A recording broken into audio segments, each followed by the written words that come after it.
Brian Cleary from the Morning Wake Up on Y1025, along with Kay Hyman, our good friend from the Charleston Animal Society. We're celebrating the 12 Strays of Christmas with Red's Ice House on Shem Creek. And Kay, tell me a little bit about Joe. Well, this is Joe. He's only 10 months old, so he's going to need an active family that understands he's still a puppy and wants to put everything that he finds in his mouth, just like a toddler. And he is super sweet, loves everybody, and not real fond of cats.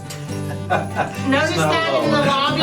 He wanted to go for the cats, but he is available for adoption and would make a great family pet. That's what it's all about, adopting animals. Think about how much fuller your life will be. A pet for Christmas. And Kay, you guys will even deliver animals for Christmas Eve and Christmas Day. We will. If you adopt between December 16th and December 23rd, we will deliver your pet with our elves in vehicles from Hendrick Automotive Group, and those will be going out on Christmas Eve and Christmas Day, which is pretty darn cool. Would Joe not be the best Christmas present ever? It's the 12 Strays of Christmas, brought to you by Red's Ice House. You want to talk about a friendly place right there on Shem Creek and the Charleston Animal Society. This is Joe, our 12 Strays of Christmas straight today with Y1025.